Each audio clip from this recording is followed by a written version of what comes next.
a esta sesión virtual. Bienvenidas, bienvenidos a la presentación de este número monográfico de la Revista para la Paz que hemos titulado Reorientar la seguridad desde el feminismo. Mi nombre es Christian Herbolzheimer, soy el director del Instituto Catalán Internacional para la Paz, un instituto público independiente con un mandato de promover una cultura de paz en la sociedad catalana y a nivel internacional.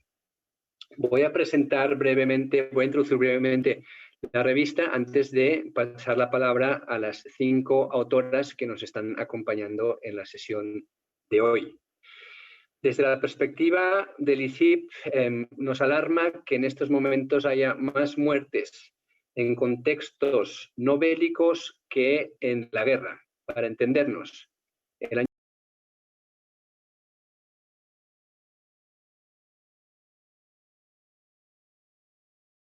las respuestas a problemas complejos, a violencias de múltiples dimensiones, siguen siendo extremadamente simplistas y suelen estar basadas en respuestas policiales y represivas.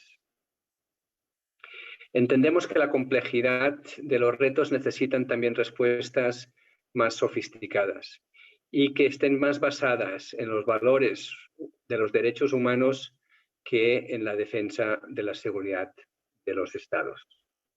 Por lo tanto, entendemos, junto con muchos otros actores sociales e institucionales en el mundo, que necesitamos nuevos marcos de análisis, ¿no? Y necesitamos nuevas herramientas prácticas.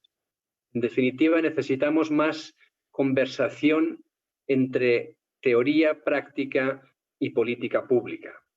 Y ese es precisamente el objetivo de este monográfico, donde hemos reunido autoras que están liderando en la innovación conceptual y práctica vinculada a alternativas de seguridad y, en este caso, desde una perspectiva feminista.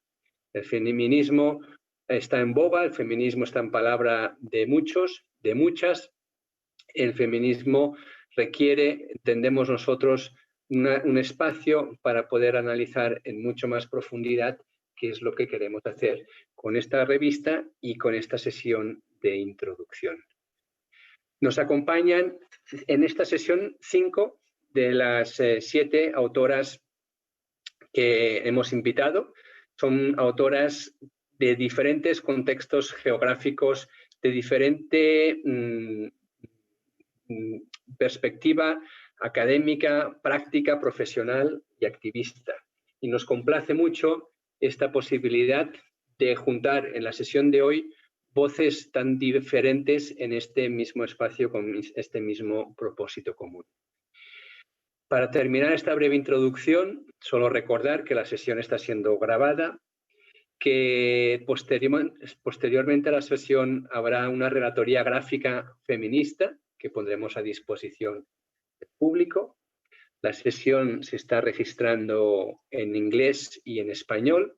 Las personas que nos están escuchando tienen la opción de escoger el idioma y que finalmente también os invitamos a participar en el chat, en el idioma que preferáis, en español o en inglés. Con esta breve introducción le voy a pasar la palabra a las diferentes autoras para que sean ellas mismas las que se presenten y que nos den una primera pincelada sobre su vínculo personal con los temas de la seguridad y del feminismo. Le paso entonces la palabra, en primer lugar, a Nora Miralles. Bueno, muchísimas gracias en primer lugar, ¿no?, por invitarme a formar parte de este interesantísimo número de Parlapau. Yo soy Nora Miralles, soy periodista y desde hace 6 años también soy investigadora en género, militarismo, derechos humanos y seguridad en el Centro de las Estudis Parlapau, del cual también soy presidenta desde diciembre, y en el Observatorio de Drets Humans y Empresas, el ODE. Y por otra parte, además, ¿no?, mi interés por los conflictos y por la seguridad viene también del hecho de que mi familia proviene de un conflicto, aunque algunos nieguen que es un conflicto, como es el País Vasco, y porque, bueno, desde hace 12 años también soy militante del movimiento feminista, por lo tanto, pues es una causa que no solo me interesa teóricamente,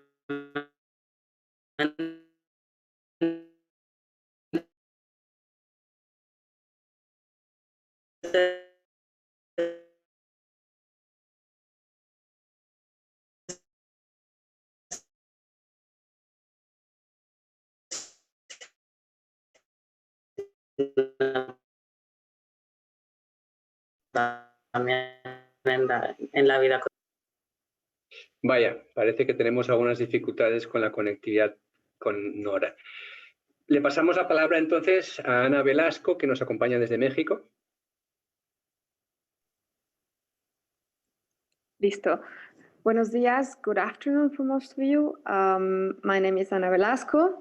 Me llamo Ana Velasco y estoy muy contenta de estar aquí y muy agradecida a todos los que han organizado esta sesión. En cuanto a mí misma, yo soy una analista feminista e investigadora. En relación a mi formación, les daré mi historial. Tengo un máster en violencia de género y conflicto de la Universidad de Sussex y también soy, digamos, licenciada en Derecho de la Universidad de Granada en España y también he estudiado en el Instituto Tecnológico de México. Y para responder a esta pregunta tan interesante sobre cómo hemos llegado a la seguridad y el feminismo, en mi caso, habiendo estudiado mi licenciatura en el tema sobre la guerra de la droga en México, yo me sentí muy influida por este tema y desde entonces he querido trabajar en temas de seguridad. Mientras me interesaba de alguna manera el feminismo, sinceramente no me autodenominaba feminista y menos aún compaginaba ambos términos. Para mí, seguridad era un tema separado del feminismo e incluso diría que no consideraba pensar en ello porque pensaba que no se me tomaría en serio, ¿correcto? Además, eran temas como blandos y no eran lo real. Y luego me di cuenta de que efectivamente eran percepciones muy basadas en el género, normalizadas en un campo masculinizado, con una comprensión muy androcéntrica de la seguridad.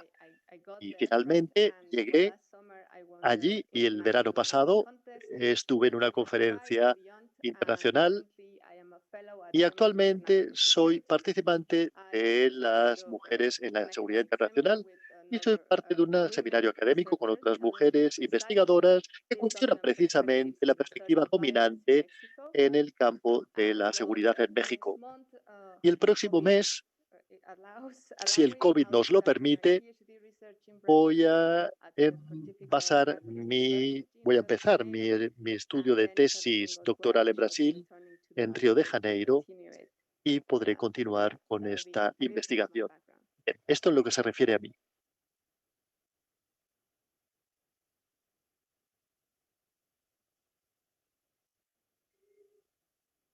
El micrófono de Cristian está apagado. Alguien se lo debería decir.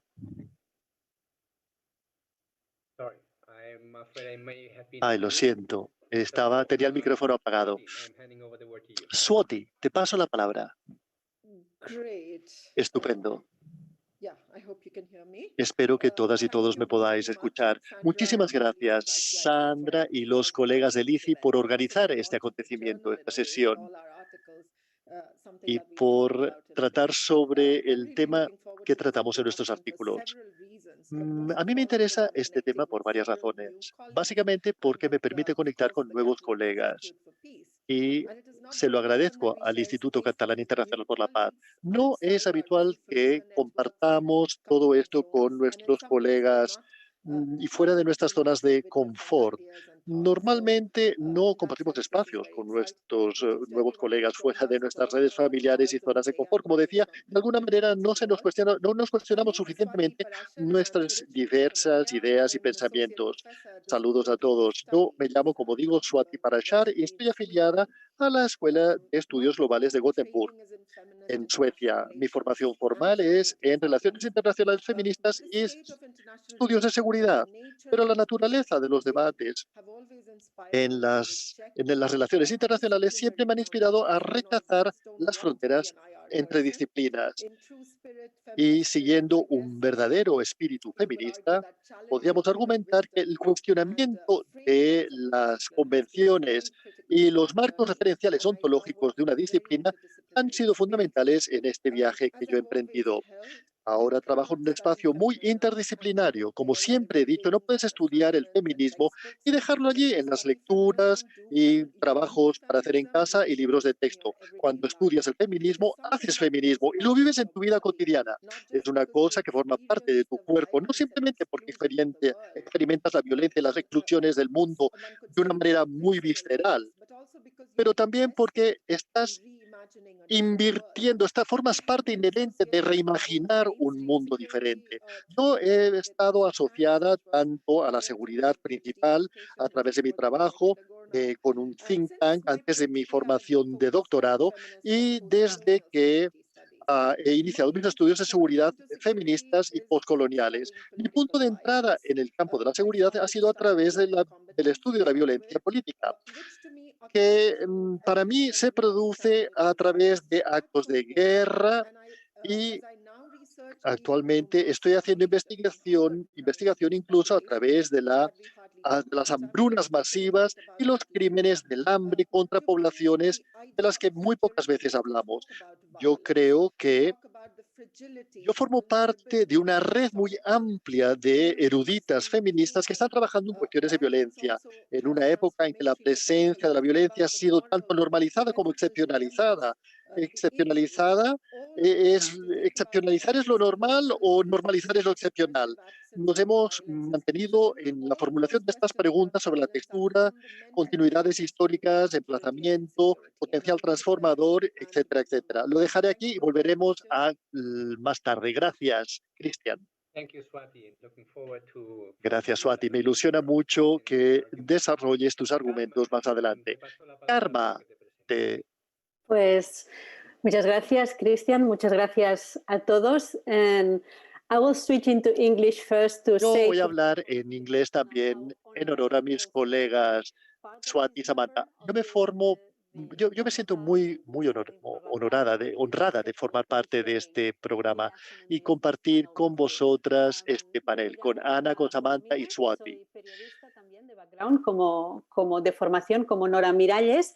Soy también investigadora en el CIDOB, Barcelona Center for International Relations, donde hago sobre todo investigación sobre Unión Europea, desinformación y políticas globales.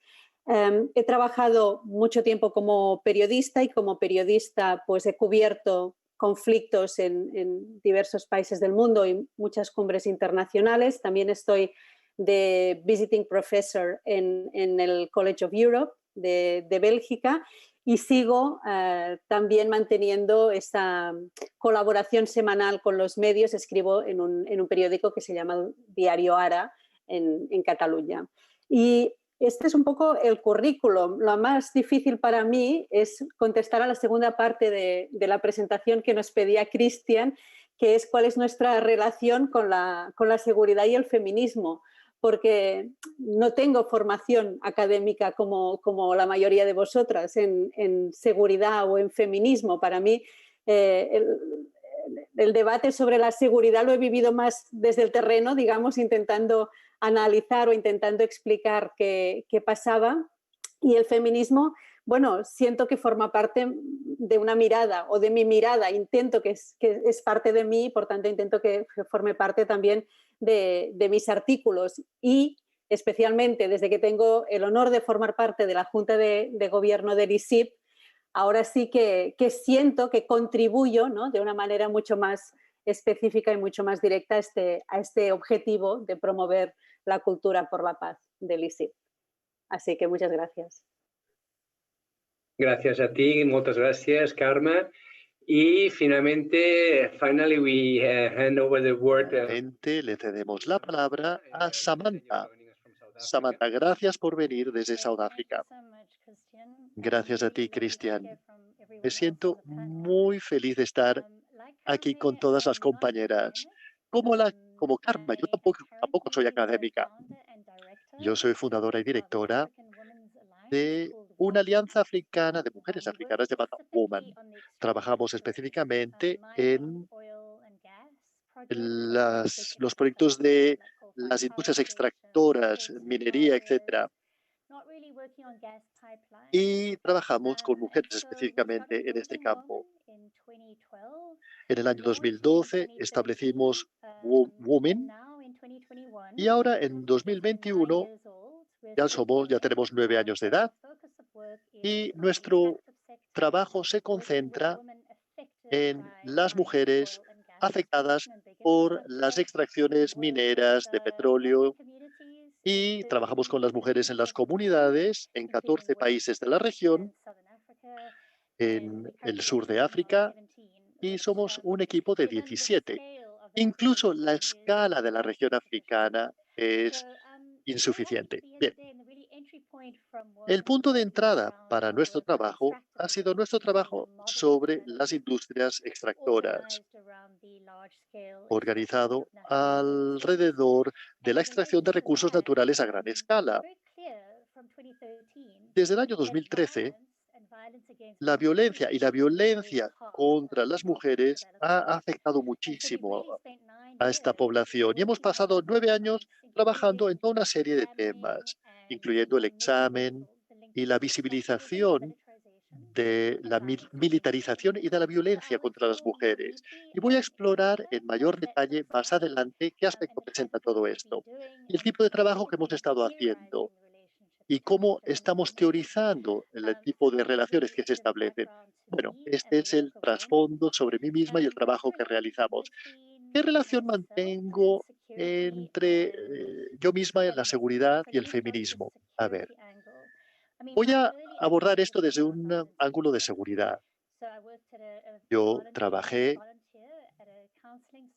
en un servicio de asesoramiento en Sudáfrica y era extremadamente joven cuando empecé a trabajar en este campo y me traumatizó la cantidad y la escala y dimensiones de la violencia contra las mujeres. Y trabajé la mayor parte de mi vida en zonas agrícolas y el enfoque en las industrias extractoras afectan el medio ambiente, las tierras, etc. Y la pregunta de quién y por qué ha estado presente en toda mi vida. Cuando trabajaba como asesora de un movimiento llamado el Movimiento de las Personas, the People's Movement, había una represión terrible, una opresión espantosa. Y había una gran demanda por parte de las personas sobre el terreno para una redistribución de la tierra. Y todo un grupo de personas, incluyendo a los asesores en comunicación, etcétera,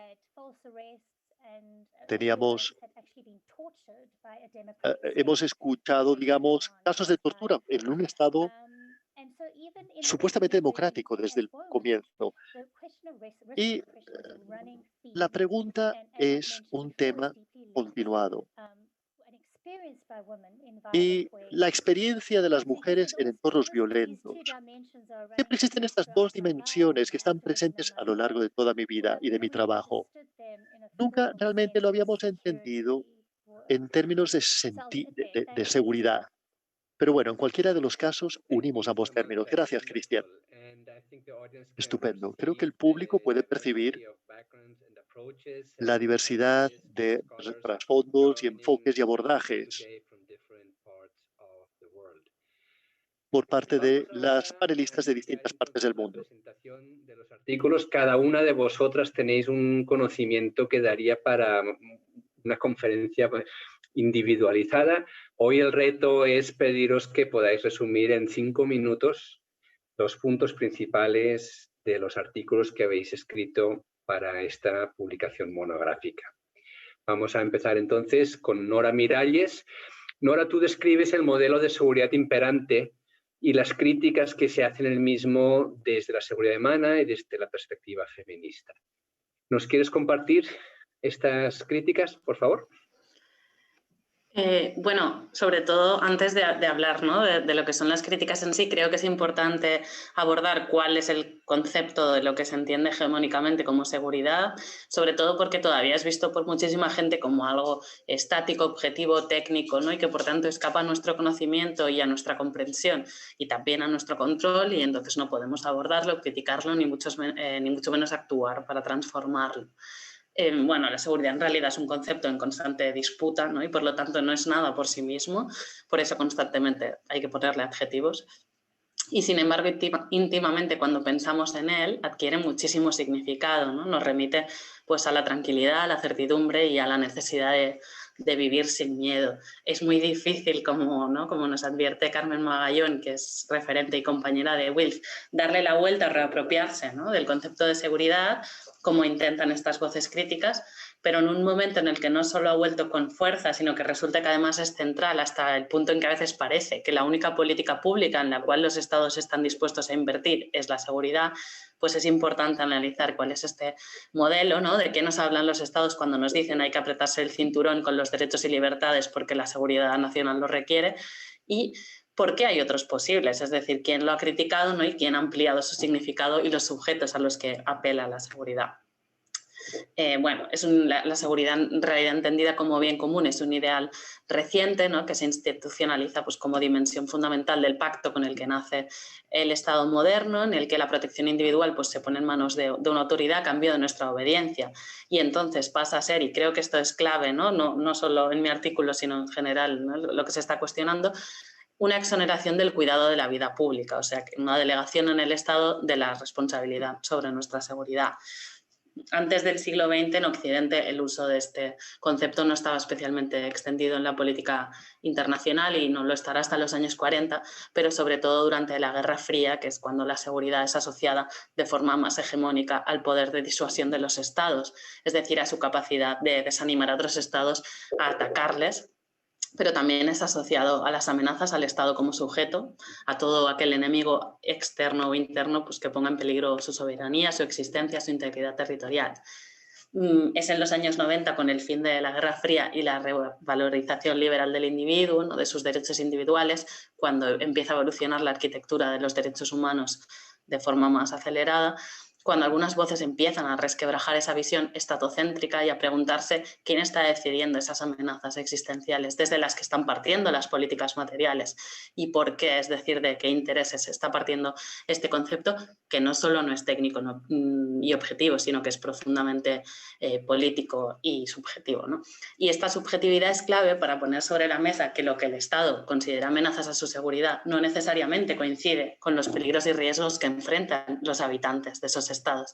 Por lo tanto, si hay que abordar las amenazas a la vida y a la dignidad humana, pues el Estado debe de ser desplazado del foco de las políticas de seguridad y hay que poner ese foco sobre las comunidades y los individuos. Y eso es lo que propone, ¿no?, el principal paradigma que es crítico con esta propuesta hegemónica de la seguridad, ¿no?, que sería la seguridad humana y que se incluye por primera vez de forma oficial en un informe sobre desarrollo humano en el año 94, un paradigma que propone buscar la seguridad mediante el desarrollo humano y no a través de las armas, abordar las causas profundas de la inseguridad humana y no solo las consecuencias, no solo, ¿no?, además esos conflictos, como decía Cristian, y de ese paradigma se parte todavía hoy para confrontar esa seguridad militarizada que tras los atentados del 11 de septiembre en Nueva York ha recuperado y con mucha fuerza, como también apunta Karma Colominas en su artículo, esa visión militarizada de la seguridad que a copia de generar miedo y ayudado también por la incertidumbre y el desamparo, ¿no?, en el que nos ha sumido este sistema económico y sus crisis, pues ha podido llevar a cabo un enorme recorte de derechos y libertades y de políticas basadas en la vigilancia masiva, el control del movimiento de las personas, etc. En muchos casos esas políticas se han llevado a cabo incluso cuando a la vez se estaban defendiendo otras propuestas de la seguridad humana. Y eso ha sido posible, como dicen las visiones más críticas sobre la seguridad, porque el paradigma de la seguridad humana se ha acabado desnudando de su contenido más transformador para poder hacerlo más digerible, más funcional a la paz liberal y por lo tanto más alejado de toda esa crítica a las estructuras socioeconómicas que mantienen la dominación colonial norte-sur y que nos aportan también pues, los estudios, ¿no?, anticoloniales. Pero una de las voces que ha denunciado esa imposibilidad de lograr la seguridad humana sin tocar las estructuras de poder, opresión y violencia y la que más ha cuestionado también, o de las que más el rol del Estado como protector, son los estudios feministas sobre seguridad, es el feminismo, la crítica feminista, ¿no? Que nos dice que las experiencias de inseguridad no son universales, no son generalizables porque dependen de categorías de opresión como la raza, la clase, el género, las capacidades, la sexualidad y la identidad de género, que no nos apelan a todas por igual, ¿no? Y eso es también una crítica a la seguridad humana, y que el Estado no solo actúa como protector, no siempre actúa como protector, sino que además puede contribuir a generar y a perpetuar desigualdades porque las violencias no se dan en compartimentos estancos, sino que tienen una continuidad, ¿no? Y a cabo. Por lo tanto, no basta con señalar las experiencias de seguridad y de violencia que sufrimos. Dice el feminismo que hay que tocar las estructuras de poder y lo que se propone es dejar de delegar la seguridad y el cuidado mutuo, responsabilizarnos de nuestra vulnerabilidad y asumir que la seguridad absoluta no existe y que lo que sí existe son unas violencias que hay que combatir y que superar, y que ese miedo que sentimos no tiene, como dice Audre Lorde, por qué incapacitarnos, porque también nos puede dar fuerza para sobrevivirlos de forma cotidiana. Fascinante, Nora, cómo has podido resumir en 5 minutos estrictos una cantidad de información tan densa. Muchísimo. Gracias. Ana, over to you. In your article, you Ana, highlight... en tu artículo tú enfatizas la relevancia, o nos recuerdas de la relevancia de la resolución del Consejo de Seguridad número 25, pero también hablas de otros temas. Por favor, describe brevemente en 5 minutos tu artículo. Gracias, Cristian. Me siento muy presionada ahora para hacerlo en 5 minutos. Haré todo lo que pueda. Bien, quisiera recordarle al público que esta primera resolución de las mujeres y la seguridad fue unánimemente adoptada por el Consejo de Seguridad el 31 de octubre de 2000 y marca la primera vez que el Consejo de Seguridad dice que esto da, digamos, hace otras contribuciones, pero lo hace como introducción general. Mi punto de partida es el hecho de que el 1325 fue una resolución excepcional desde muchos puntos de vista. Desde mi perspectiva, lo más relevante de esto es que llegó a la luz gracias al trabajo extraordinario de una ONG, un grupo de trabajo de mujeres, paz y seguridad, que cubría distintas ONGs, pero no necesariamente los mismos enfoques sobre los temas que estaban en el corazón mismo de la resolución. Y luego, otra cosa que tenemos que recordar es que el Consejo de Seguridad es el órgano más poderoso de las Naciones Unidas y también es el menos democrático, muy centrado en los estados y refleja unas relaciones de poder globales extremadamente desiguales a nivel económico, político y militar. Como consecuencia, existen tensiones significativas en el documento que continúan siendo negociadas a través de las resoluciones subsiguientes que forman parte de la agenda de mujeres, paz y seguridad. Y en el centro de estas tensiones, diría yo, es lo que Cynthia Cockburn describe como el lenguaje delicado de la seguridad. Y ahora, muy rápidamente, quisiera hablar de las 5 secciones que identifico en mi ensayo. El primero es, el 1325. ¿Cómo fue interpretada esta resolución? La idea de proteger a las mujeres. En su ensayo, Ashley Pratt dice que fue útil, no solamente por los Estados Unidos, y enfatizo los Estados Unidos porque, bueno, hace un año antes se salieron de la resolución y luego pues simplemente decidieron que había que proteger a las mujeres. Y el énfasis, esta obsesión colonial sigue ahí. Y luego la idea de las mujeres blancas en el mundo militar. Como la doctora Parashall claramente lo dice, la protección de las mujeres no fue solamente instrumentalizada por los Estados Unidos, sino que, como enfatizo en los 2 ejemplos desde entonces, un año antes votaron la resolución como miembro permanente de la Consejo de Seguridad. En segundo lugar, la relación con la seguridad, en particular con las instituciones militares. Por ejemplo, como seguramente sabéis, la OTAN en su propio Plan de Acción 1325 tiene una agenda de implementación muy activa. La resolución literalmente no menciona la inclusión de más mujeres en el campo militar. Sin embargo, de hecho, como he debatido anteriormente, algunos de los proponentes explícitamente tienen visiones antimilitaristas. Sin embargo, no enfatizan la presencia de las mujeres en los papeles de toma de decisión que se quiere promover con la paz y la seguridad. Por lo tanto, algunos países han interpretado esto como que tienen que incluir a más mujeres en las Fuerzas Armadas y en la policía. Y Otros quizás han hecho un poquitín más de trabajo y a la hora de analizar las premisas de las mujeres se añaden a las mujeres, mientras que otros, los terceros, han intentado tener un enfoque más feminista y, bueno, y cuestionan las premisas que se han generado. Y bueno, esto es muy contencioso y lo voy a dejar aquí por ahora. Bueno, en tercer lugar, si la seguridad es entendida como una amenaza externa y no como algo que está allí fuera, el concepto de seguridad perpetúa la dinámica de poder norte-sur. Y para ilustrar esto, cito una publicación reciente de Tony Hasburg y Jamie Hagen encontraron que en los planes de acción nacionales solamente un cierto tipo de mujeres son consideradas para digamos, para exigir la intervención de la PKO. Y esto invariablemente, estas mujeres siempre residen en el sur global. Y esto no es una nueva crítica. Yo argumentaría que es problemático porque refleja, como ya he dicho, la dinámica de poder colonial todavía existente y la posible complicidad y responsabilidad del norte global en estos conflictos. También ignora el hecho, y ese es un punto que para mí es muy importante, que las mujeres dentro de sus propias fronteras quizás están en situación de peligro, colocadas en situación de peligro quizás por el Estado mismo. Y yo doy el ejemplo del Canadá, un líder en la implementación de mujeres, paz y seguridad, y que tiene una situación muy difícil en relación a sus mujeres y niñas indígenas. El cuarto punto es la limitación sobre la seguridad o inseguridad, que no significa lo mismo en el sur global o en el norte global. En el caso de Latinoamérica, en el caso de la América Latina, frecuentemente se menciona esto. ¿Por qué? En Latinoamérica se considera esta región, pues porque, aparte de Colombia, se considera una región libre de conflicto. Es considerada una región pacífica, por lo menos desde el punto de vista de la seguridad internacional, tal y como lo entiende la definición general o clásica de esto, pero realmente lo es. Podemos hablar de paz cuando algunos países tienen las tasas más elevadas de violencia del mundo. Y doy el ejemplo de los feminicidios. No son considerados como problemas de seguridad internacional, pero pertenecen a la esfera de los problemas de política doméstica. Y por doméstica quiero decir dentro de las fronteras, dentro del hogar, en el campo de lo privado. Pero las tasas de violencia realmente van mucho más allá de la dinámica de poder internacional. Yo diría que no.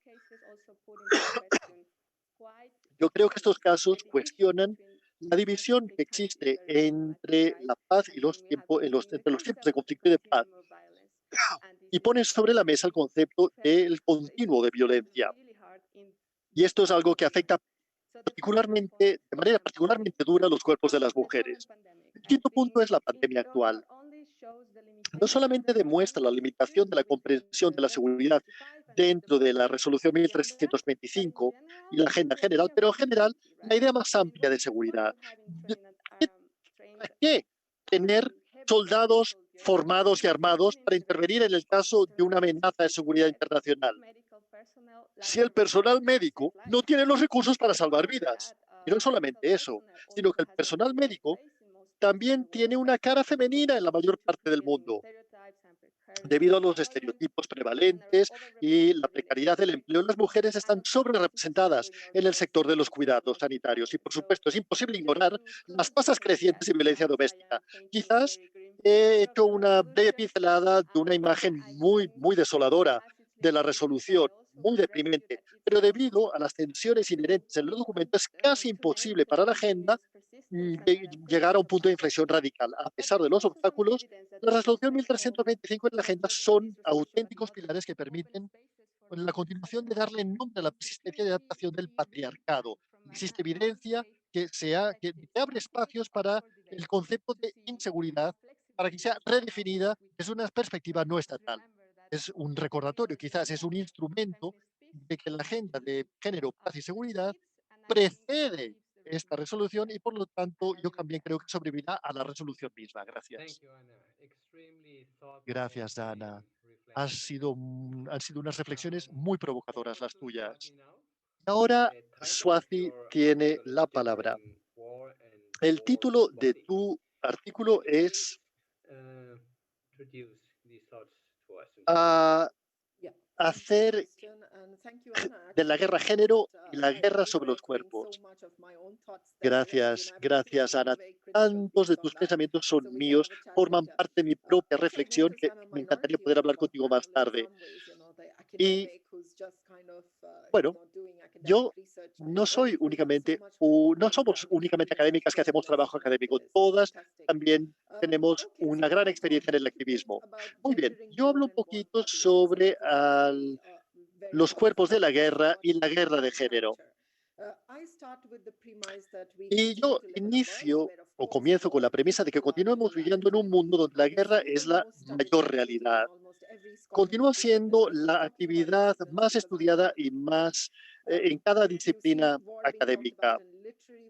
Se habla en las obras literarias y en la cultura popular. Estamos inundados literalmente con los informes mediáticos y los análisis periodísticos sobre las guerras, a menudo al coste de otro tipo de violencias y otro tipo de sufrimiento. A menudo debatimos entre cómo el arte reimagina e imita las guerras reales, pero el vivir dentro de las guerras se ha convertido en una realidad. Y hablando de vivir dentro de una guerra, quiero decir, volver al punto que ha mencionado Ana. Es decir, existe un continuo entre la guerra y la paz. No podemos pensar en ellos como una cosa u otra. Existen guerras dentro de la paz y paz dentro de las guerras.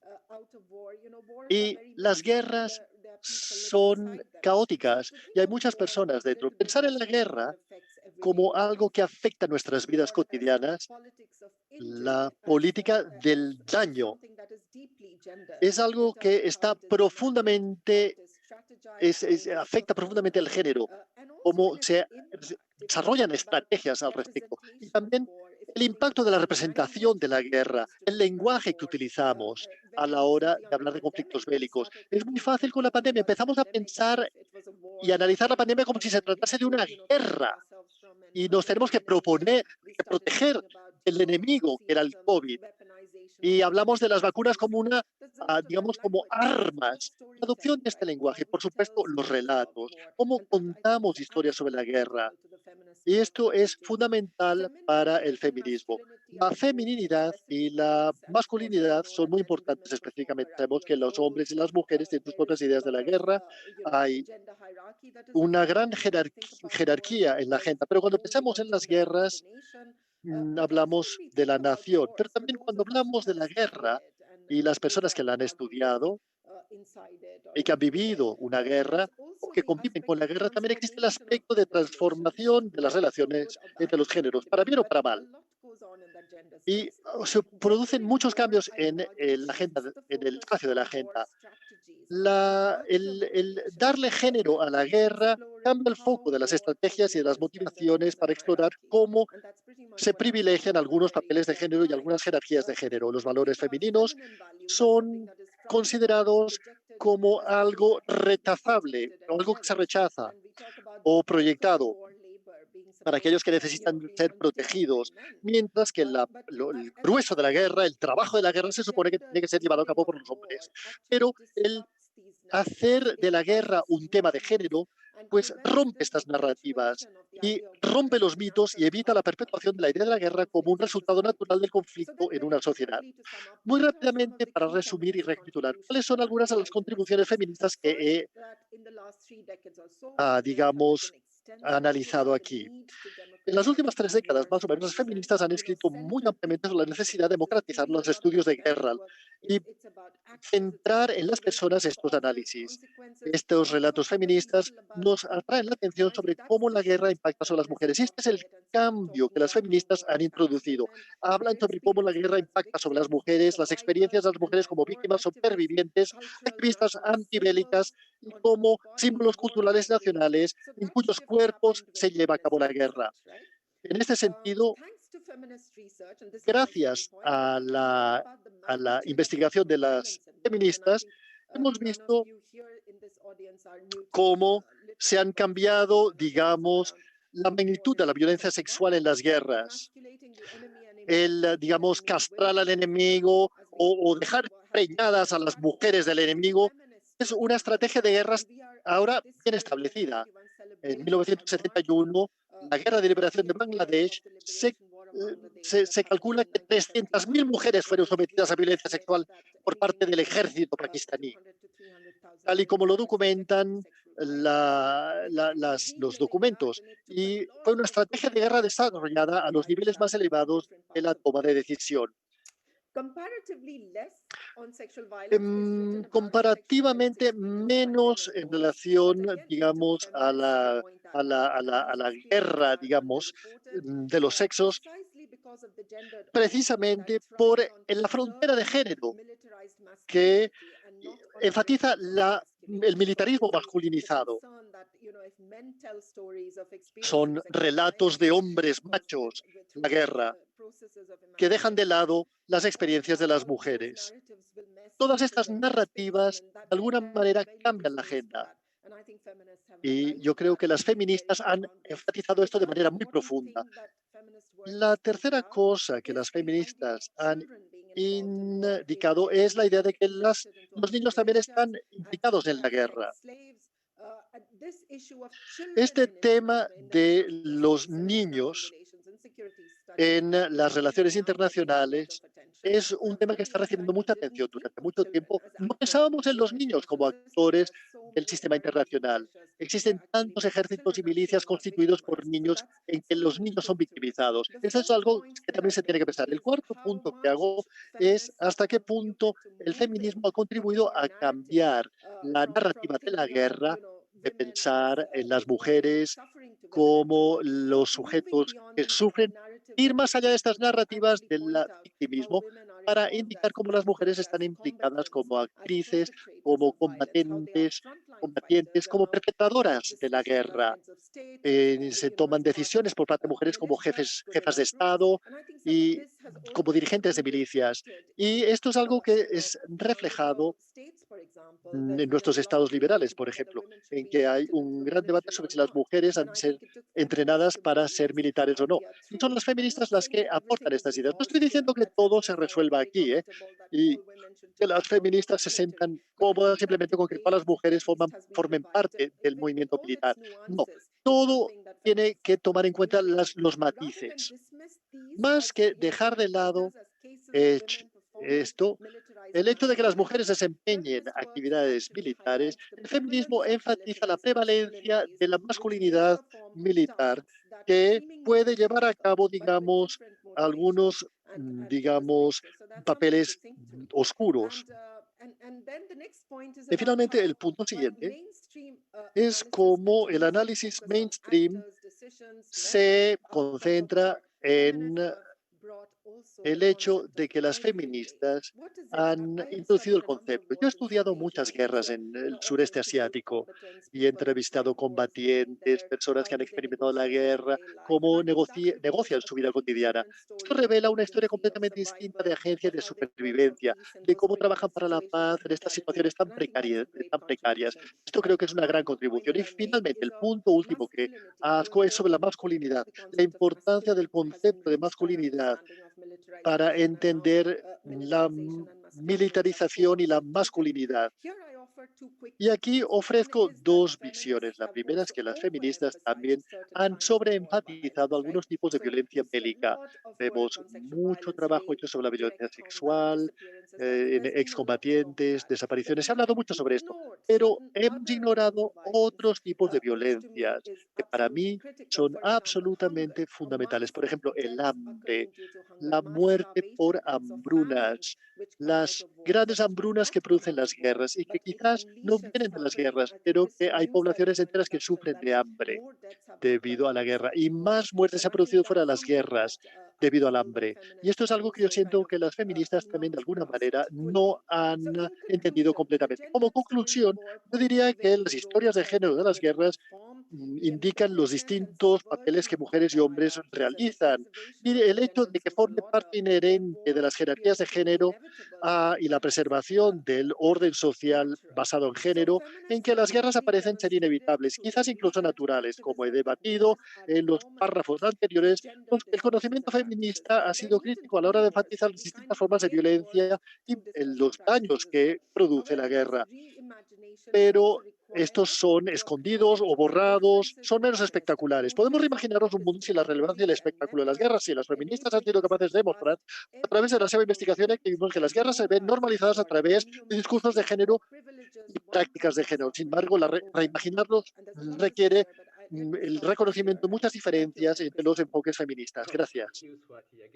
Gracias, Swati. Gracias por este esfuerzo numantino, este esfuerzo gigantesco que has hecho para resumir tu artículo en 5 minutos. Todas las presentaciones espero hayan servido de aperitivo para que todo el mundo quiera ir a la web y leer los artículos en profundidad, por favor. Carmen, te pasamos la palabra a ti. Tú nos sugieres que la Unión Europea ha desarrollado una falsa narrativa de seguridad. Ilústranos. Bueno, un poco ya se ha apuntado hasta ahora. Es verdad que yo centraba mi análisis bastante en Europa porque es lo que conozco más profesionalmente y explicaba cómo en los últimos tiempos, especialmente yo creo en las 2 últimas décadas, Europa ha construido esta narrativa de seguridad a través de la militarización de las crisis y de hecho lo apuntaba Nora Miralles, lo apuntaba también Swati claramente ahora. Cuanto más vulnerable se siente esta Unión Europea, más se aferra a políticas simbólicas y al lenguaje belicista, ¿no? Con los soldados en las calles después de los atentados terroristas o, como decía muy bien Swati también, con el presidente Emmanuel Macron en marzo declarando la guerra, literalmente, la guerra sanitaria al coronavirus, o incluso el gobierno español, las primeras semanas que aparecía en rueda de prensa, salían mandos militares también a informar de cómo iba la acción del gobierno contra el coronavirus, ¿no? Por tanto, Europa ha construido este falso relato de seguridad precisamente a través de esta preeminencia del lenguaje belicista y un poco del poder militar. Hemos visto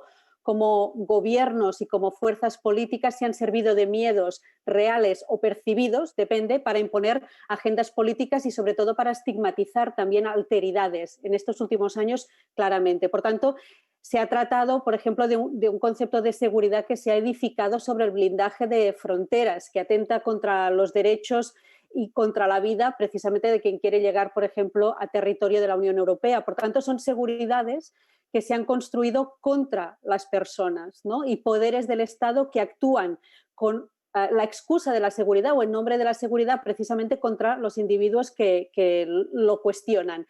Y también el coronavirus ha servido o nos ha llenado de ejemplos de esta tendencia que se ha ido imponiendo cada vez más. Hemos visto cómo las respuestas gubernamentales contra la pandemia han servido en muchos casos o se han utilizado para ejercer concentraciones de poder y tentaciones autoritarias emergidas con los estados de alarma, intentos de control de la opinión pública, militarizaciones injustificadas, violencia policial también en la represión de las protestas que ha habido en distintos países de la Unión Europea, un número alarmante de gobiernos, y así se ha denunciado por parte de muchas organizaciones civiles, especialmente en el centro y el este de Europa, pero no solo, han utilizado la crisis sanitaria precisamente como pretexto para restringir el libre flujo de la información y para reducir el número de medios críticos, ¿no? con los gobiernos. Por tanto, esta securitización de Europa está hecha de vulneraciones de derechos. Me refería a los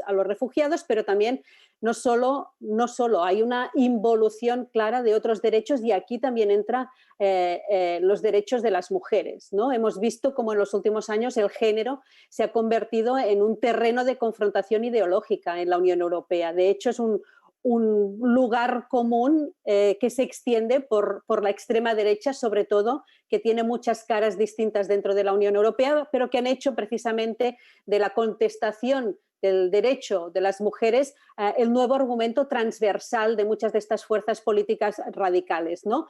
Hay administraciones que optan todavía hoy claramente por la invisibilización, ¿no? Por espacios públicos y políticos muy masculinizados, que sostienen estas discriminaciones estructurales, ¿no? El sociólogo Daniel Innerarity lo llama democracias mutiladas, porque al final son unas democracias que están regidas por la lógica de la soberanía y por una concepción también de la soberanía que tiene tantas acepciones casi como el concepto de seguridad probablemente, ¿no? Y no por razones de interdependencia humana, ¿no? Que es lo que constituye de verdad nuestras sociedades. Por tanto, los gobiernos europeos necesitan reconocer estos vínculos, ¿no? Que hay entre todas estas sociedades, entre todas estas estructuras también de violencia y las que perviven en estas sociedades patriarcales, ¿no? En forma de precariedad, de violencia, de inseguridad económica, de invisibilidad, de explotación, ¿no? Que siguen todavía marcando estas grandes diferencias internas, estas grandes desigualdades dentro de la Unión Europea. Y a todo ello, pues no me extenderé porque lo hemos ido, yo creo, ya comentando todas nosotras, cómo la emergencia sanitaria también ha servido de coartada precisamente para llevar todavía más allá, ¿no? Unas agendas políticas muy concretas, ¿no? Hemos vivido un momento tecnocrático amparado precisamente en esta pandemia que veremos cómo conseguiremos deshacer una vez pase el COVID-19 y en Europa mismo estamos hablando otra vez de un nuevo gobierno democrático en Italia, como pasaba en los momentos de la crisis financiera, ¿no? No aprendemos de las soluciones equivocadas del pasado. Yo mencionaba en mi artículo, recogía precisamente unas palabras que le oía a Jean-Paul Lederach cuando vino a inaugurar la Universidad de la Paz, la Universitat d'Estiu de la Pau de Sant Cugat, del Vallès en 2018, que él decía: la seguridad humana no depende de la cantidad o el tamaño de las armas, sino de la calidad de nuestras relaciones, ¿no? De la creatividad de nuestra imaginación, del coraje para actuar desde nuestras convicciones, y me parecía muy interesante esta idea de seguridad definida sobre todo desde el cuidado, desde la protección, pero también entendido como un poder relacional y no como un poder marcial, ¿no? Que es el que nos intentan vender cada vez más. Hay que superar estas visiones hegemónicas del concepto de seguridad y es difícil hacerlo cuando estamos ante gobiernos que sobre todo se aferran a estos viejos conceptos de soberanía, de frontera, de espacios de influencia, cuando el mundo está más hiperconectado que nunca, cuando estas relaciones son mucho más claras que nunca, cuando hay una transversalidad, y lo estamos viendo, por ejemplo, una transversalidad en la protesta. Cómo se ha mantenido este espacio de protesta, este malestar ha trascendido los confinamientos y ha trascendido las realidades de países muy distintos ante la pandemia. Por tanto, yo creo que esta conciencia de la necesidad de cambio sigue presente, ¿no? Y la impugnación de estos abusos de poder continúa viva de manera global, aunque sea ahora un poco menguada por el confinamiento, y precisamente porque hay una superación lenta, demasiado lenta para nosotros de estos marcos tradicionales, estamos viviendo también precisamente atravesando estas reacciones involucionistas, pero no quiere decir, al menos desde nuestro punto de vista, que estas reacciones involucionistas son las que tienen que predominar, sino que el cambio es más lento de lo que querríamos, pero que hay una confrontación clarísima de agendas en curso en este momento.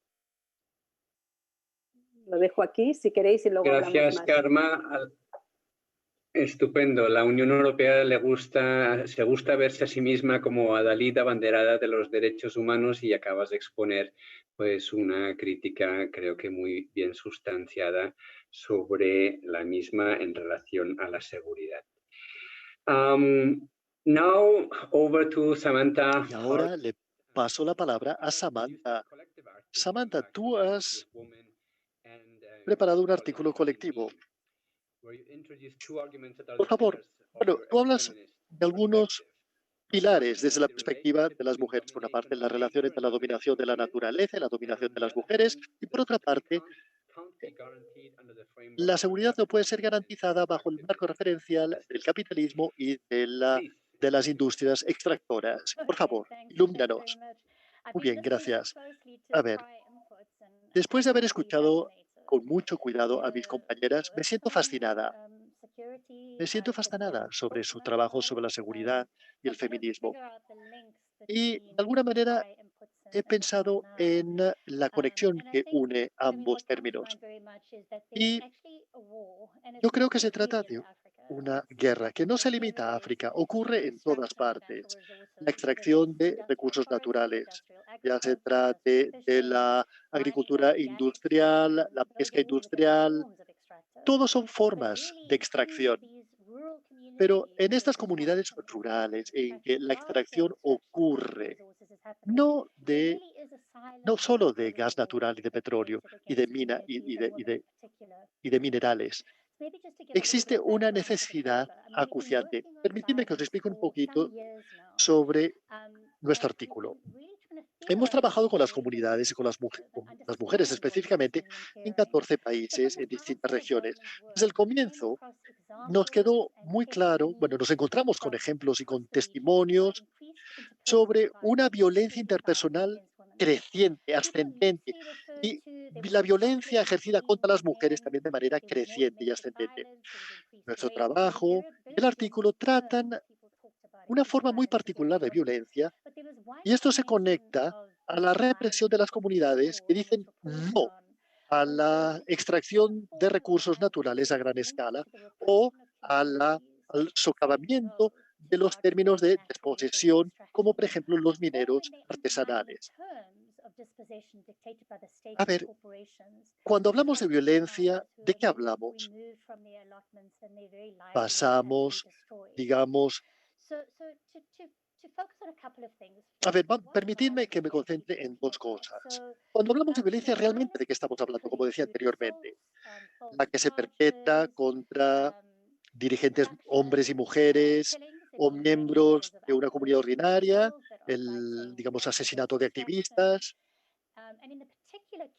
Y en un caso particular, estamos interesados en la violencia a la que se confrontan las mujeres, el maltrato sexual, el tener que ofrecer relaciones sexuales a cambio de agua o comida, la violación, las violaciones de manadas. Esto es violencia que pone a las mujeres en el punto de mira. Y nuestra experiencia en toda la región indica que, de hecho, la violencia pone en el punto de mira a todas las personas. Pero son las comunidades y las mujeres a nivel global las que son tratadas de manera diferenciada. Y dos compañeras han hablado sobre esto previamente. Esta violencia es invisible. Y son las feministas las que han empezado a demostrar que esto es una violencia invisible. Existen conflictos regionales. Aparte del trabajo realizado por las feministas y por organizaciones como nosotras mismas, que somos feministas en nuestra intención, esta violencia, específicamente contra las mujeres, no es visible. ¿Y quién lleva a cabo esta violencia? Los soldados, la policía, la seguridad privada, todos ellos, digamos, brazos del Estado. El análisis de la relación existente entre el capitalismo extractor y la militarización revela el papel del Estado. Y para nosotros ha sido muy importante porque nos permite establecer la relación entre las corporaciones multinacionales extractoras y el papel del Estado. Como ha sido evidenciado desde otros puntos de vista, el fracaso a la hora de poner en ejecución, poner en vigor la ley y las salvaguardas, el relajamiento de la ley, por ejemplo, sobre la fiscalidad, o no actuar, digamos, contra empresas que contaminan, o la contaminación medioambiental y muchas otras maneras de perpetrar esta violencia. ¿Cuál es el objetivo de la violencia? Este es otro punto que me gusta, digamos, me gusta enfatizar. Nuestro análisis es que todo esto cultiva un entorno, un ambiente de miedo absoluto, de terror total. El mantener a las mujeres y comunidades subyugadas y complacientes y que acepten los términos de desposesión que se les imponen. Asegurar de que no haya interferencia alguna en la acumulación de beneficios por parte de las multinacionales y la élite política. Nuestro análisis en Women queda reflejado en el artículo y establece que el capitalismo extractor es violento. Su esencia es violenta. Es violencia contra los trabajadores, contra las comunidades, contra las mujeres, contra la naturaleza y finalmente contra el planeta. Dado la contribución de las actividades extractoras contra el clima y la crisis ecológica. El sistema y la violencia no pueden ser reformadas o mitigadas. Tienen que ser, este sistema y su violencia no pueden ser reformados y mitigados, tienen que ser destruidos. Y este es nuestro posicionamiento. Está muy claro que este sistema y el papel que desempeña, repito, de violencia contra las personas y contra las mujeres en particular, no puede ser reformado. No lo podemos mitigar. Finalmente, tenemos que simplemente destruirlo, como decía. Y nuestro quinto posicionamiento, y esto viene de nuestra perspectiva ecofeminista, nuestra perspectiva ecofeminista exige que examinemos la relación que mantenemos con la naturaleza, que la relación que existe entre la naturaleza y la humanidad. Nosotros analizamos justamente esta relación entre la naturaleza y la humanidad. Y lo que es más importante, en el análisis ecofeminista, entendemos que bajo el capitalismo, la naturaleza se ve reducida a un objeto a ser explotado por un beneficio. Lo mismo se puede decir de los seres humanos y de su trabajo, de su mano de obra, tanto pagada como no pagada. El capitalismo es una economía basada en costes no pagados. Las mujeres, el trabajo de las mujeres, los campesinos, los pueblos indígenas y los ecosistemas a los que se les exige absorber los costes de producción. Los costes son sucios, la destrucción de bosques naturales, la contaminación del aire y de los ríos y de los lagos y de las aguas, la pérdida de tierra, la pérdida de los medios de vida. En nuestro análisis, como que la relación de la humanidad y la naturaleza es una, consideramos que la humanidad y la naturaleza están total y profundamente interrelacionadas, son mutuamente dependientes. La contaminación y la destrucción de la naturaleza repiten lo mismo en la humanidad. Las personas se enferman de cánceres, problemas de salud, problemas respiratorios, problemas ginecológicos y mucho más. La clase trabajadora, la clase campesina, son los que llevan la carga más pesada debido a su trabajo en la naturaleza, cosechando, talando bosques, cuidando de los ríos, produciendo alimentos para las familias, cuidando por sus familias. Ellos están en la frontera, están en la brecha, están en la trinchera y llevan en sus cuerpos, sus corazones y almas el peso de todo esto. Las soluciones. No nos podemos basar en aquellos que perpetúan y perpetran la violencia para que defiendan los derechos de las mujeres. No podemos pedirle o exigirle al Estado, que está profundamente implicado en la entrada del capital y su apoyo a la sobreexplotación de la naturaleza y de sus trabajadores, a ese Estado que es altamente patriarcal y racista. No le podemos pedir a ese Estado patriarcal y racista que proteja a las mujeres negras en particular, porque el Estado regula esa discriminación y es el que la mantiene. Por lo tanto, las respuestas de las principales organizaciones brillan por su ausencia. El Estado tiene que ser el punto de mira principal de las reformas. Esto no significa que las reformas estratégicas no sean necesarias, pero la ausencia de una perspectiva crítica sobre el capitalismo es necesaria. El patriarcado, el racismo y la heteronormatividad, etc. Estas respuestas son necesarias en relación al género y la violencia a nivel de comunidad. Y eso es lo que establecemos en el artículo. Gracias. Gracias, Samantha. Gracias por darnos esta perspectiva adicional. Está muy claro, a partir de las 5 presentaciones, cómo son totalmente complementarias las unas con las otras y cómo, de hecho, se hablan las unas a las otras. Me gustaría ahora que tuviésemos más tiempo para una interacción entre vosotros, pero me temo que debido al formato que tenemos, esto no será posible. De nuevo, un poco más breve para responder a una pregunta específica que os hago y que en cierta manera también es parecida a la que planteaba Ruth Diamint en el chat, que nos pedía cómo pasamos de la narrativa a la práctica. La pregunta que os había planteado y que quisiera que podíais responder lo más breve posible es que a ver, ¿dónde la tengo apuntada? ¿Cuál sería el elemento clave? Habría más de uno, pero os pido que os centréis en solamente uno, que que es necesario para transformar el paradigma actual de seguridad. Y para responder la pregunta de nuevo, en el mismo orden, y por lo tanto le paso la palabra a Nora.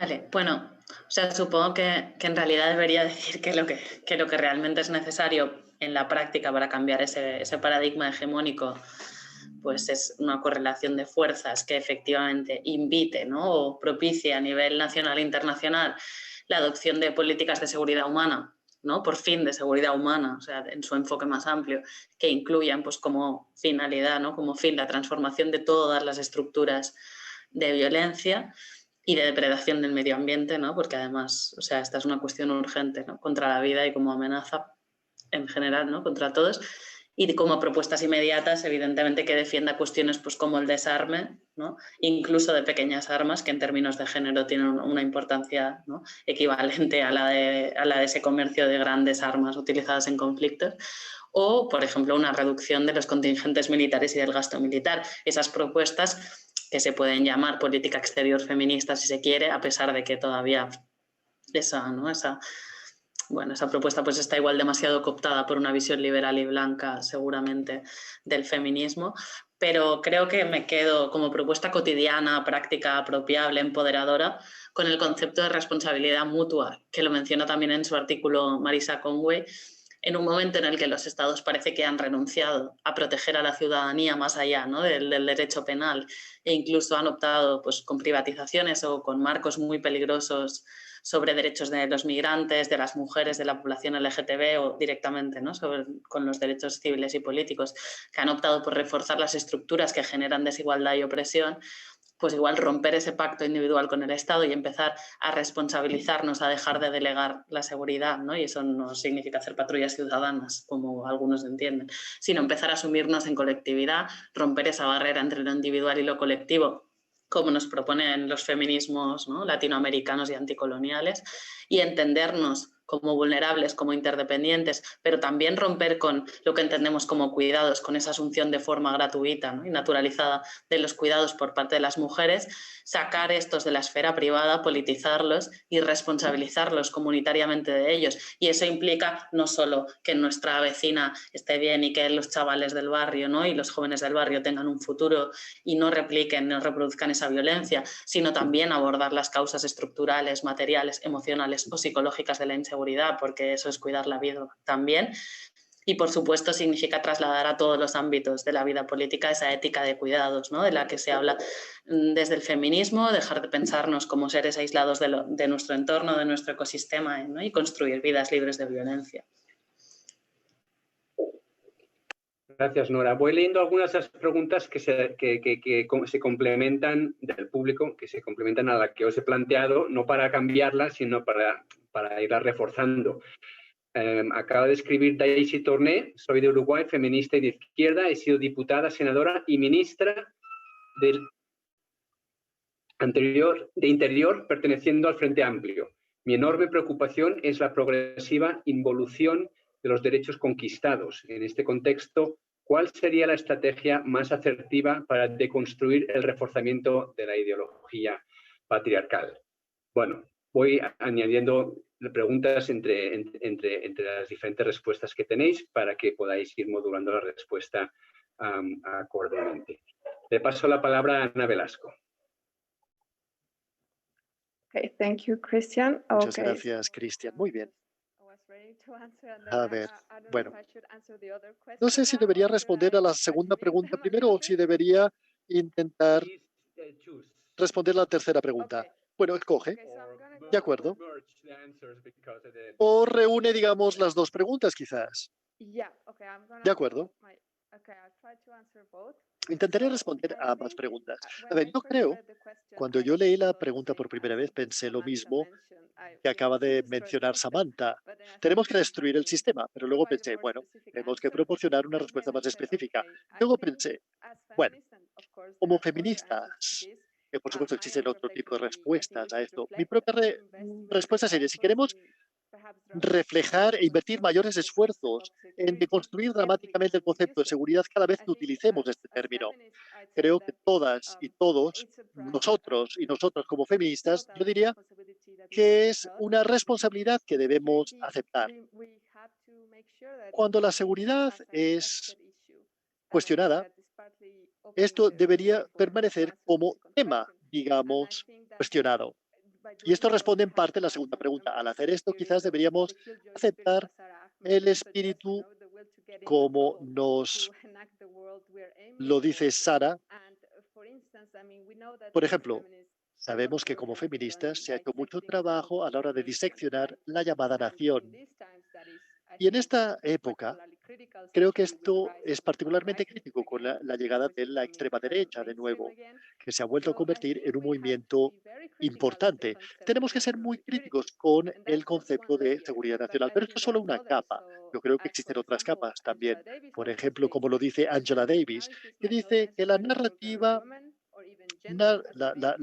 feminista puede ser necesaria. El análisis feminista puede no ser necesariamente una base para el término mujer o incluso género como categorías principales de análisis. Y esto también ha sido, digamos, analizado por otras autoras en esta edición monográfica. Por ejemplo, esto implica que tenemos que constantemente revisar nuestras propias presuposiciones en relación a nuestro propio posicionamiento, en relación a cómo, cuándo y a quién hablamos de seguridad. Por ejemplo, el entender que tendríamos que implicarnos profundamente en una literatura y unas técnicas informadas solo por el trauma. Y yo en este sentido me refiero a la cicatrización que apoya todo lo que implique que no se haga mayor daño. Cuando llevamos a cabo entrevistas tenemos que aceptar nuestro posicionamiento como investigadoras de genocidios de indígenas, siendo una persona no indígena yo misma. Y como Nora acaba de mencionar, también tiene que informar nuestra ética de investigación. Es decir, por ejemplo, nuestro enfoque en las estructuras de poder y no en las personas. Lo siento, mi inglés se hace cada vez peor cuando me canso. Tenemos que estudiar a las personas y los problemas sociales. Y yo entiendo que debemos, digamos, abordar el tratamiento de esa información solo con respeto, con un enfoque inequívoco sobre las estructuras de poder más que sobre las personas. Y siguiendo a Toki Yang, la investigación tiene como intención resistir a la necesidad de estudiar a las personas y sus problemas sociales, escogiendo escribir sobre el poder en la forma de instituciones, política e investigación misma. La decolonización no solo es una metáfora, sino no en relación a la tierra, sino a la producción de conocimiento. Gracias, Ana. Espero que las panelistas también puedan ver las preguntas que estamos recibiendo en el chat. Me temo que no podremos leerlas todas, porque necesitamos empezar a recapitular y resumir y acabar en 15 minutos. Bueno, yo invitaría... A ver, creo que Ana ha hecho un magnífico trabajo. Podríamos responder a las preguntas del chat, o si consideráis que hay alguna pregunta dirigida a vosotras por parte del público, podéis añadir algún punto clave, como deseéis.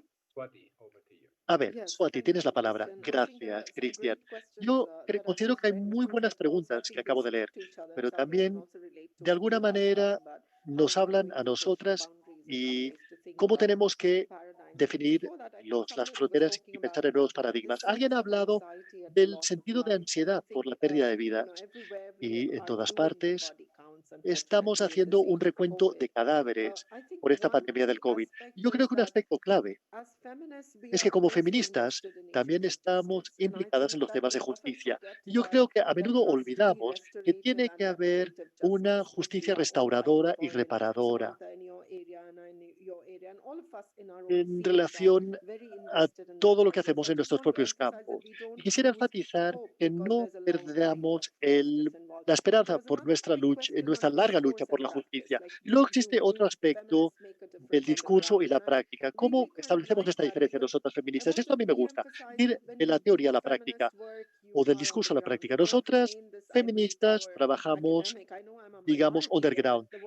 No solamente hacemos trabajo académico. Ya sé que quizás soy una minoría en este caso, pero el trabajo que hacen Karma, Samantha, Ana, Nora, a ver, nos alimenta mutuamente.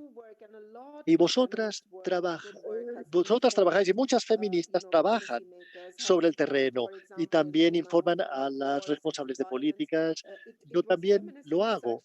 Y es la investigación feminista la responsable de proporcionar datos a distintos casos de guerra o de crímenes de guerra que están en los tribunales. O sea que las feministas están en la trinchera, en el frente, haciendo un trabajo muy importante y que nos proporcionan estos datos y estos conocimientos tan ricos de los que nos beneficiamos todos. Luego, otras preguntas sobre otros tipos de violencias. La violencia simbólica, la violencia material, la violencia de la pobreza. Yo no quisiera entrar en el caso de Khartoum y hablar de la violencia estructural. Simplemente quiero sintetizar. Ha habido casos constantes de la violencia cuando una violencia habla a otra violencia. Y yo creo que la pregunta más amplia, esta es mi crítica también, de los estudios de seguridad feministas que de alguna manera se han convertido en un canon. Y tenemos que resistir el hecho de que esa idea de que en el momento en que hablamos de estudios de seguridad feministas, diríamos, ¿qué hay dentro y qué está fuera?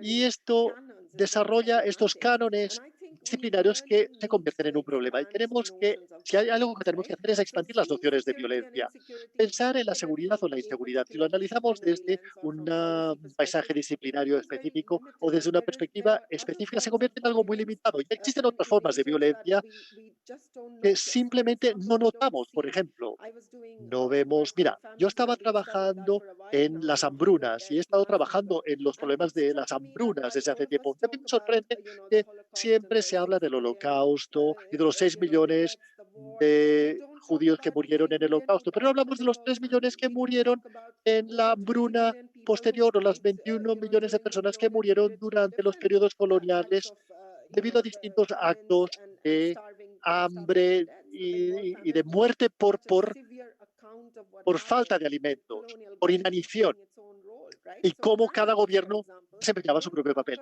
La hambruna, el hambre, la inanición no forma parte de esta narrativa, porque alguien en situación de poder toma la decisión de dejar que alguien muera por inanición. ¿Y qué cuerpo merece ser salvado y cuál no merece ser salvado? Y los alimentos son, por ejemplo, llevados a otro lugar, por ejemplo, en el caso de la relación entre India y el Reino Unido. Y existen muchos distintos tipos de razones por las cuales borramos otros tipos de violencia. Por lo tanto, son otros los tipos de violencia a los que también tenemos que prestar atención. Y se ha hecho mucha investigación sobre la violencia sexual durante los periodos de guerra, por ejemplo, y pensar sobre las consecuencias de la hipervisibilización y la hiperinvisibilización de otros tipos de violencia, el borrar otros tipos de violencia. Yo creo que el cambio de paradigma tiene que ser pensar en la violencia de manera distinta, pensar en la muerte en áreas que no están sometidas a conflicto, pensar en violencias que ocurren fuera de situaciones bélicas, violencias que ocurren en situaciones bélicas y no borrarlo para sacarlo de cualquier análisis del análisis político contemporáneo. Y permitidme que concluya con lo siguiente. La violencia no es un producto. La violencia es un proceso en muchas sociedades. Existe una historia de violencia en la historia colonial, por ejemplo, que todavía existe en la vida cotidiana y que todavía se refleja en la vida cotidiana de la época postcolonial. La violencia permanece y yo creo que tenemos que establecer esta idea y buscar a la violencia en lugares en los que se ha decidido que no es un tema de interés. Quisiera acabar con esto. Estamos en medio de un número especial sobre nuestro proyecto del hambre y lo hemos enviado a distintas revistas y no existe interés alguno. ¿Por qué no hablas de las personas, del desarmamento? No hablamos de muerte por hambre, de muerte por inanición. Esto simplemente para daros una idea de qué es lo que está ocurriendo. Gracias por prestarme atención. Gracias, Cristian. Gracias a ti, Swati. De la gente que nos está siguiendo, quizás ustedes no pueden ver todas las preguntas que se están planteando. Las panelistas sí las están viendo y, por lo tanto, tener la tranquilidad de que están siendo leídas y las panelistas van a intentar responder a ellas en la medida que puedan. Y, en todo caso, también os informamos que va a haber una relatoría de este encuentro y también intentaremos recoger en esa relatoría las preguntas y los nombres de las personas que habéis planteado las preguntas. Bueno, en la medida de lo posible, quizás me estoy adelantando a los acontecimientos, pero todo esto para decir que no quedan en el aire y en el vacío, aunque no tengamos tiempo para leerlas todas ahora porque ya estamos cerrando este ciclo. Le paso la palabra a Karma. Sí, gracias. Bueno, yo seré muy breve porque estoy muy de acuerdo con lo que se ha dicho hasta ahora. La verdad es que comparto el análisis. Para mí es muy difícil cambiar el paradigma de seguridad sin cambiar el concepto de poder y el concepto de amenaza.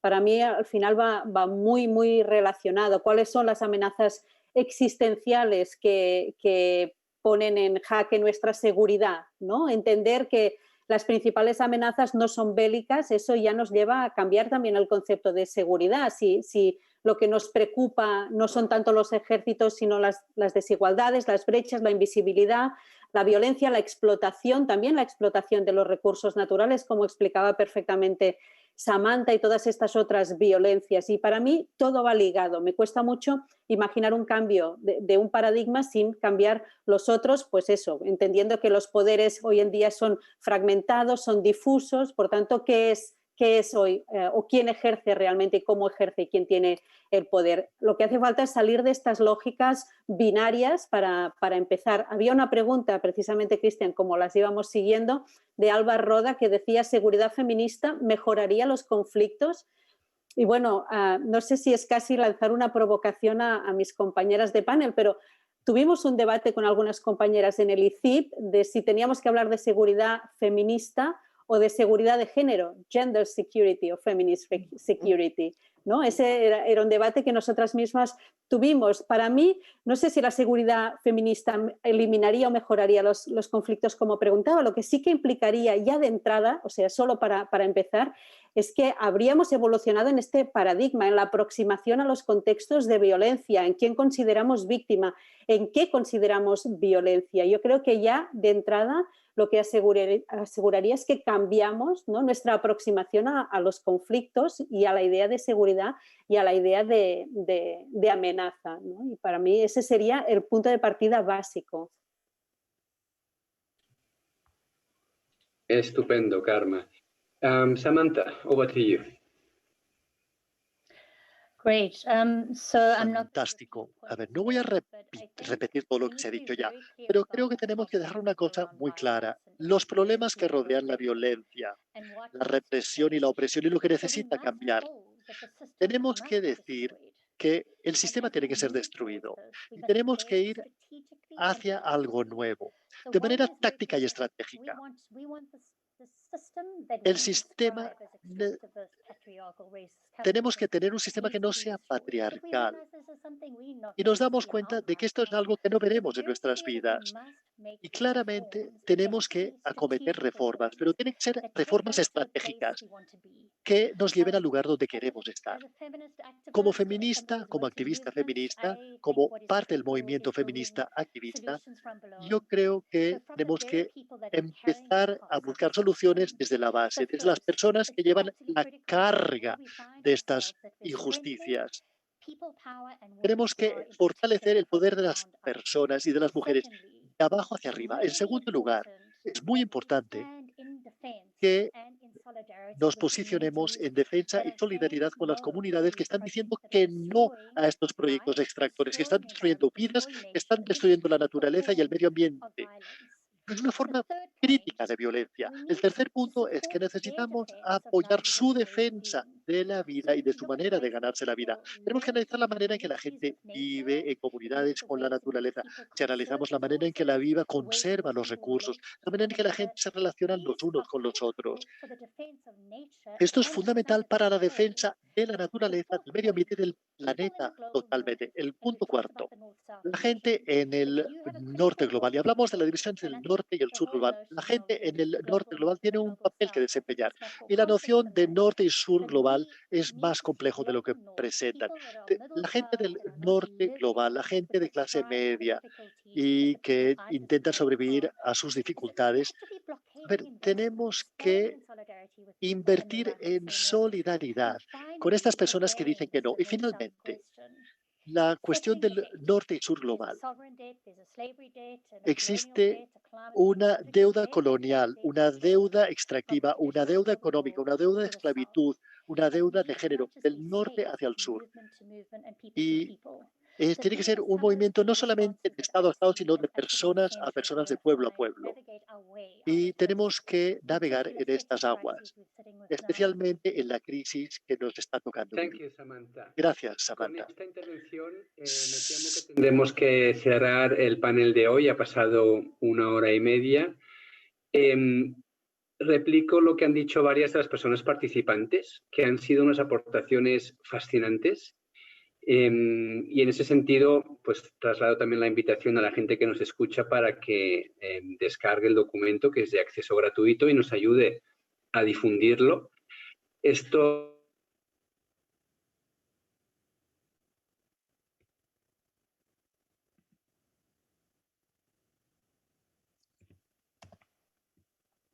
Hemos perdido a Cristian. Que han contribuido a esta publicación, sino también la diversidad de las personas que nos han seguido, desde académicas, desde activistas, desde una ministra del Interior, desde una embajadora ante Naciones Unidas y miembro del Consejo de Seguridad.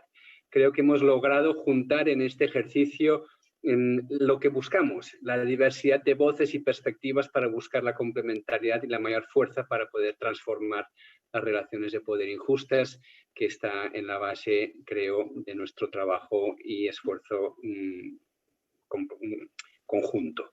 Con esto, agradecer principalmente a las autoras por haber escrito en esta publicación y haber participado en esta presentación, y a todas que nos han acompañado y escuchado por estar con nosotras, y nos emplazamos a seguir trabajando en esta misma línea. Muchísimas gracias en nombre del ICI. Yes, thank you. Thank you to all of you. Gracias a todas, gracias a todos. Bye. Un placer. Bye, Ha bye. sido un gran placer. Gracias. Adiós. Yes, definitely. Yeah. Are we not live anymore? ¿Ya estamos? Hola. Sandra? Well, in any case. En cualquier